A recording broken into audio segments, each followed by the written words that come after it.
అందరికీ good morning. జై శ్రీశామ్. అందరు సబ్స్క్రైబర్ చేయండి ప్లీజ్ ప్లీజ్ ప్లీజ్. మీకు నచ్చిన మెచ్చిన సీరియల్ చెప్పబోతున్నాను టుడే. గుండె నిండా గుడి గంటలు.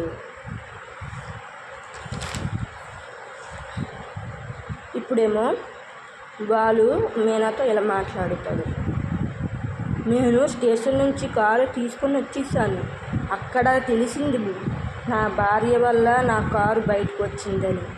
మీనా అయితే బాలు అయితేనా? అందుకేనా నీకు థ్యాంక్స్ చెప్పాలని వచ్చాను. అలా పొద్దున్నే కోపంలో నీ మీద అరిశాను కదా, అందుకు క్షమించమని అడుగుతున్నాను. పూలగంప ఈ ముళ్ళగంపకి కనికరించి క్షమిస్తే ఈ ముళ్ళగంప కాస్త మెత్తబడి పోతాడు అంటే మీనా బాలు ఓహో క్షమించమని ఇలా అడిగితే పని అవ్వదేమన్నమాట. అప్పుడు మీనాకు పట్టుకుంటాడు బాలు. ఇలా అంటాడు, పూలగంప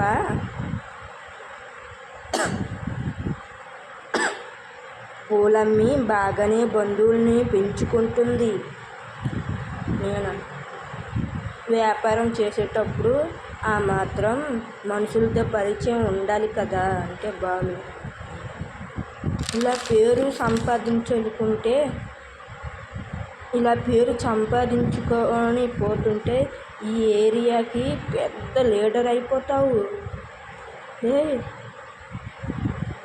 అంటే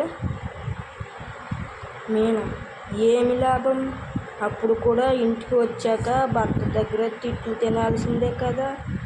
బాలు అబ్బా పొద్దుంది ఏదో పొరపాటుగా నోరు జారిపోయింది, దానికి ఏమి బొంగమూతి పెట్టుకొని ఇలా కుసురుకుంటావు? ఆ బూరెలాంటి బుగ్గలు పొంగేసుకొని నన్ను ఉరిమి చూడాలా? నేను మరి ఇంకేమి చెయ్యాలి అంటే బాలు ఒక చిన్న నవ్వెయ్యి ఇలా అంటే నేను సరే అలా వేస్తానులే. బాలు అలాగే పూలగంప అని నడుంగిల్లి వెళ్ళిపోతాడు. నేను అబ్బా అని నవ్వుకుంటుంది. రాత్రి అవుతుంది. ఈరోజు చాలా అందంగా కనిపిస్తున్నావు మీనా అంటే పొద్దున్న తిట్టులకి ఇప్పుడు పొగులు చెల్లి చేద్దామనుకుంటున్నారా? బాలు నువ్వు ఇంకా తిట్టుల్ని మర్చిపోలేదా? ఇది నిజంగా నా మనసు నుంచి వచ్చిన మాట అంటే నేను అంటే ఇన్ని రోజుల నుంచి నేను అందంగా లేనా? బాలు అలా కాదు, నువ్వు ఎప్పుడూ అందంగానే ఉంటావు కదా, కానీ ఈరోజు కాస్త ఎక్కువ అందంగా అనిపిస్తున్నావు అంటే ఒకవైపు ముద్దబంతిలా, ఇంకోవైపు చామంతిలా అన్ని పువ్వులు పోటీ పడుతున్నాయి అంటే ఈరోజు కళ్ళు బాగా కనిపిస్తున్నాయి అన్నమాట అనేసి నేను అంటున్నాను. బాలు కాదు, కానీ ఈరోజు నీలో ఉన్న పవర్ నాకు అర్థమైంది. నువ్వు లేకపోతే నా కారు బయటకు వచ్చేది కాదు అంటే కానీ నేను పోలీసులకు వాళ్ళపై మాట్లాడడానికి పొద్దున్న చాలా కోపడ్డారు కదా అంటే బాలు అది నేను కోపంలో అన్నాను అంతే. నా పూలగంప ఈ ముళ్ళగంప మంచికే ఆలోచిస్తుంది, నన్ను బాగా అర్థం చేసుకుంది, నా మంచి భార్య అంటే మీనా ఎలా అంటుంది. కానీ ఏ మాటకి ఆ మాటకి చెప్పుకోవాలి. నేను మీకు మంచి భార్యనే, కానీ మీరు మాత్రం బయట గొడవలని ఇంటికి తీసుకొని వచ్చి నా మీద రుద్దుతారు అంటే బాలు మళ్ళీ మొదటికి వచ్చావా? సరే క్షమించు, చాలు మాటలతో మాయ చెయ్యొద్దు అనేసి నేను అంటుంది. శృతి రవి ఇంట్లో అందరినీ ఆంటీ అంకుల్ రవి రోహిణి మనోజ్ బాలు మీనా అనేసి అందరికీ పిలుస్తారు. పిలిచిన తర్వాత బాలు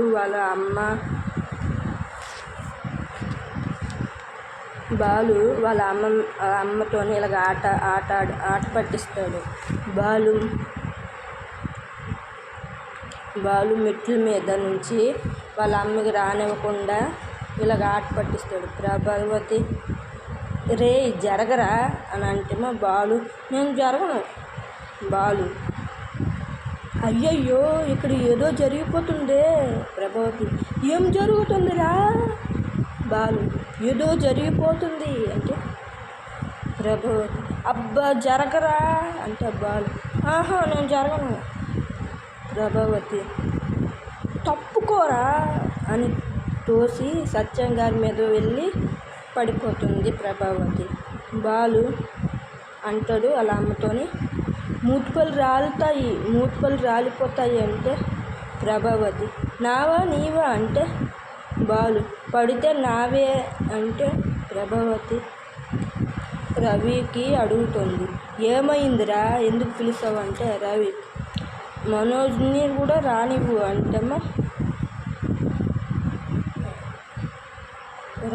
అని అంటేమో బాలు అంటాడు వానపాములు మెల్లగా పాకుంటూ వస్తాయి కానీ నువ్వు చెప్పు అంటే మనోజ్ ఏంట్రా ఏదో మునిగిపోయినట్టు అందరినీ పిలుస్తున్నావు అంటే బాలు మింగడానికైతే వస్తారు ఈ పని మాలిన వాళ్ళని ఏదో నీకేం పని పడిందిరా అంటే సత్యం ప్రభావతి పెళ్లి కార్డు ఇస్తారు. సత్యంకి ప్రభావతికి పెళ్లి కార్డు ఇస్తారు.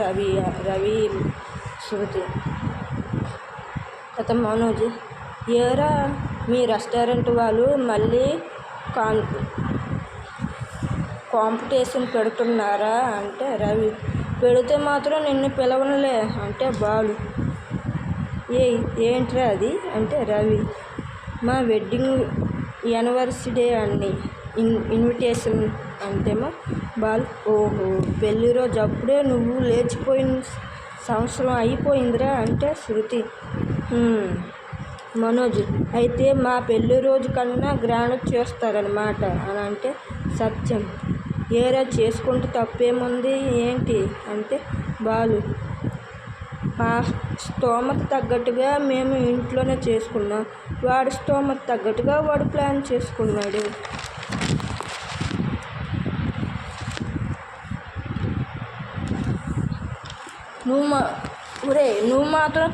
నువ్వు మాటుగా రావద్దురా అంటే రోహిణి ఆ మాట నువ్వెందుకు చెప్తున్నావు బాలు ఫంక్షన్ వాళ్ళది కదా అంటే ప్రభావతి పెళ్ళికి మమ్మల్ని పిలవలేదు కదా ప్రత్యేకంగా మమ్మల్ని పిలుస్తున్నారు ఏంటి అంటే బాలు పెళ్ళి అంటే లేచిపోయి చేసుకున్నారు కదా పెళ్లి రోజు లేచిపోయి పెళ్లి చేసుకుంటే బాగోదు కదా అంటే ప్రభావతి రే వాళ్ళ పెళ్ళి మేము లేకుండా ఎవరు ప్రయత్నం చేసేవారు అంటేమో బాలు మా అమ్మ నిన్నే అంటుంది మీనా అంటే నేనేమి వాళ్ళ పెళ్ళి చేయడానికి వెళ్ళలేదు అంటే ప్రభావతి సాక్షి సంతకం పెట్టావు కదా బాలు ఇప్పుడు ఏంటి మీనా వెళ్ళి పెన్ తీసుకొని పెన్నుతో గీసి రావాలా ఆ సంతకాన్ని అంటే రవి అమ్మ ఎప్పుడో జరిగిపోయిన దానికి ఇప్పుడు ఎందుకు గొడవ శృతి అంటది పెళ్లి రోజు సంతోషంగా జరుపుకోవాలనుకుంటున్నాం ఆంటీ అంటే సంతోషంగా జరుపుకోవాలనుకుంటున్నాం ఆంటీ అంటుంది. మనోజ్ అని రోహిణి వదిన ఇన్విటేషన్కి శృతి తప్పకుండా రావాలి అని పిలుస్తుంది. రోహిణి మన ఇంటి ఫంక్షన్కి మమ్మల్ని కూడా పిలవాలా అని అంటుంది. రవి శృతి అన్నయ్య మీ ఇద్దరు తప్పకుండా రావాలి అనుకొని బాలు మీనాకి ఇన్విటేషన్ కార్డు ఇస్తారు. తప్పకుండా రావాలి తప్పక వస్తారులే అనేసి అని అంటుంది మనోజ్. ఇందులో డ్యాన్స్ ప్రోగ్రాం కూడా పెట్టారా అంటే శృతి అప్పుడేమో రవి అంటాడు ఇది శృతి ఐడియా అది అని రవి అంటాడు. ఇందులో ఎవరికి పర్ఫార్మెన్స్ ఏంటో చూడు అనేసి శృతి చూడు అంటే అప్పుడు శృతి అంటది ప్రభావతి డ్యాన్స్ టీం అంటేమో ప్రభావతి అవునా శృతి ఇంట్లో పెద్ద డ్యాన్సర్ ఉన్నప్పుడు బయట వాళ్ళు ఎందుకు ఆంటీ అంటే ప్రభావతి తప్పకుండా చేస్తాను, ఇంతవరకు ఎలాంటి ఇన్విటేషన్ డ్యాన్స్ చేయలేదు నా టీంతో నా టీముతో చేయడం అంటే అది కూడా చాలా పెద్ద విషయం. సత్యం ఏది చూసిన వాళ్ళు ఇన్విటేషన్ల విషయం ప్రోగ్రామ్ ఇవన్నీ ఆర్డర్స్ వస్తాయేమో అంటే ప్రభావతి అంతే కదా, డ్యాన్స్ స్కూల్లో పేరు బయటకు తెలిస్తే ఇంకా మంచి మంచి స్థాయికి ఎదగొచ్చు అని అంటారు. అమ్మ కామాక్షి అత్తను కూడా పిలమ్మ అంటేమో ప్రభావతి చెప్పడం ఎందుకు, తెలిస్తే తనే వచ్చేస్తుందంటే బాలు అరచెయ్యంతా మేకప్ కొట్టుకొని అరచెయ్యంతా చెవి కమ్మలు పెట్టుకొని వస్తుంది. నువ్వు ఫంక్షన్ చేసావు కదరా, నీకు ఇలా చెయ్యాలి అని ఎందుకు అనిపించలేదురా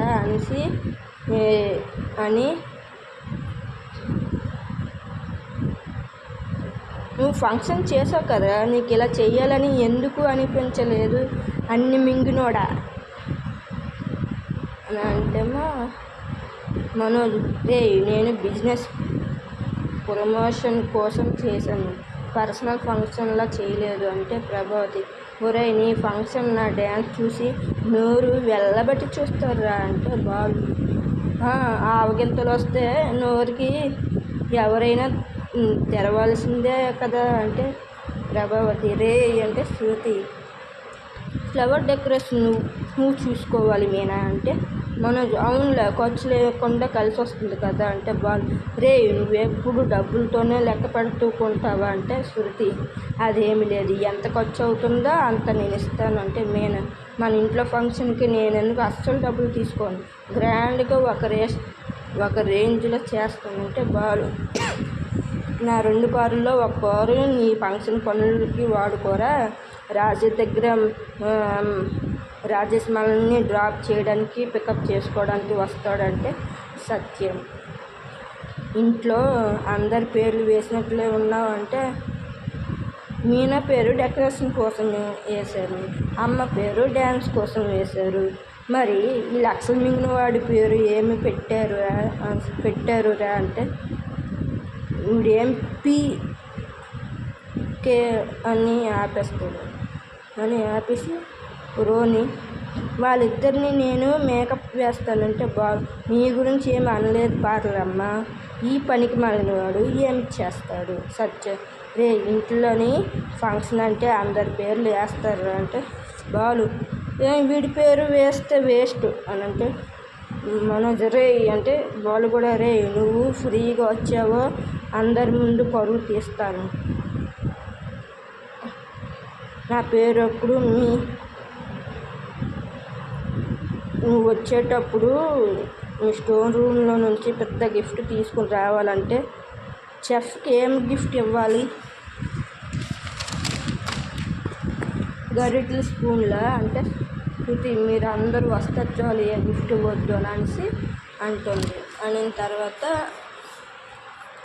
ఫోన్లో ఏదైతే అయ్యింది అనేసి సత్యం అందరి పేర్లు వేశారు అని అంటేమో అప్పుడు శృతి అంటుంది ఈ ఐడియా నాది కాదు మీనాది, మీనా చెప్పినట్టు నేను చేశాను అంటేమో మీనా నువ్వా నీ ప్లాన్ ఇది అనేసి బాలు అంటాడు. అక్కడ కట్ చేస్తే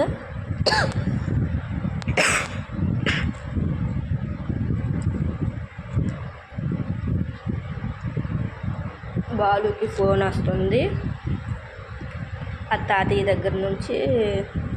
బాలు అన్న ప్రకాష్ ఎలాగ అంటాడు, బాలు అన్న తాత ఫోన్ చేశారు అని అంటేమో తాత మీతో మాట్లాడతారంట అంటే తాతయ్య బాగున్నారా అంటే బాలు ఎలా ఉన్నావు మీనా ఎలా ఉంది అని అలా మాట్లాడతారు. తర్వాత నువ్వు ఒక ఫోటో పంపించాను కదా తాతయ్య అంటేమో నువ్వు ఒక ఫోటో పంపించావు కదా అందులో ఆ 2 అమ్మాయిలోనే ఒక అమ్మాయి ఉన్నదంట అమ్మాయ్యా ఉన్నదా అని అంటే అంటే ఇప్పుడే పంపిస్తాను చూడంటే పంపిస్తే చూస్తాడు.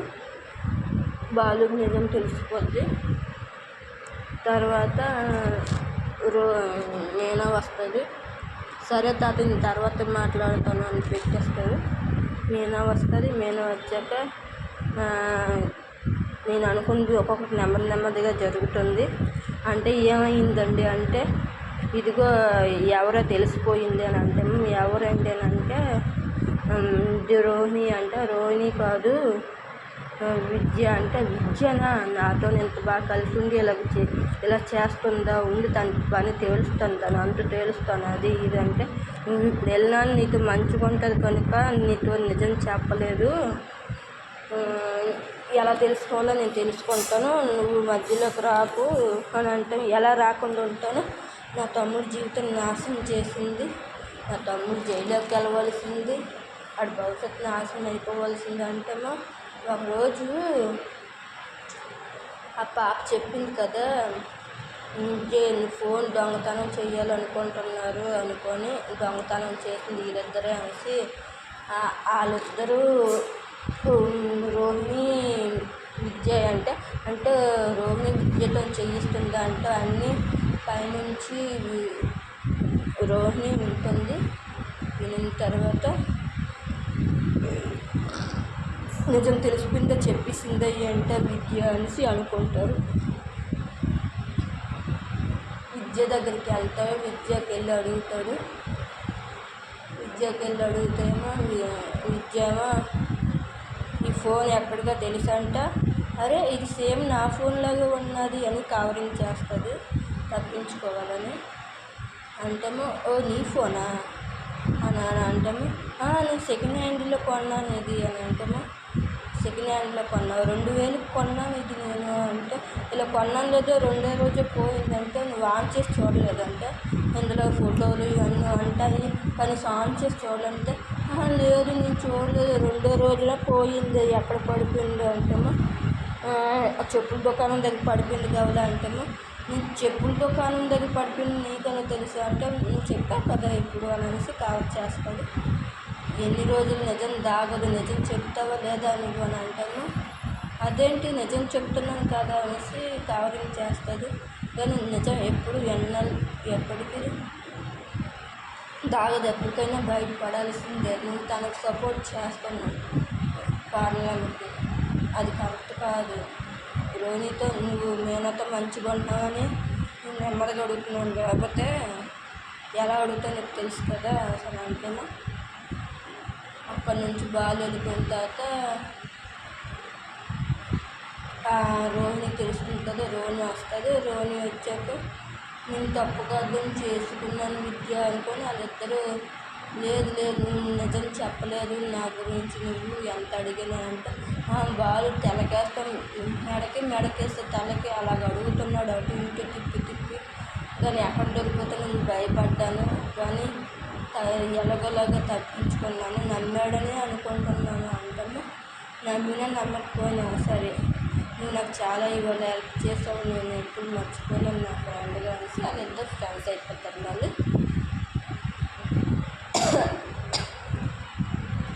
రోహిణి ఇంట్లోన కూర్చొని ఉంటుంది మంచం మీద. మనోజ్ వచ్చి కొట్టడానికి వస్తాడు. కర్ర పట్టుకుంటే మనోజ్ ఏంటి ఇది అంటేమో మరి తప్పదు కదా కొట్టాలి కదా అనుకొని అంటాము. ఎందుకు కొడతావు అని అంటేమో రోహిణి మామయ్య గారు మీ ఇద్దరు నన్ను క్షమించండి. ఇప్పుడు రోహిణి మీద నిజంగా దెయ్యం ఉందా? మామయ్య గారు ఉన్నారా లేదా? ఎవరున్నా ఉన్నపోయినా రోహిణి మామయ్య గారు మీరున్నా లేకపోయినా క్షమించండి. మరి మీరు ఉంటే నీ కూతురుతో కాపురం చేయలేము కదా అందుకనే తప్పట్లేదు కొట్టవలసి వస్తుంది అని అంటే అలా కొడటంటే మళ్ళీ నాన్నపడినట్టు నటించిన తర్వాత ఎవరు మనోజ్కేమో కొడుతుంది దెయ్యంలా పడినట్టుగా. నా కూతుర్ని కొడతావా అనుకొని బాదుకొని మీదకి ఎంట పెడుతుంది. మీదన మీనాక్షితోని ఫోన్లో ఉంటుంది ప్రభావతి. తర్వాత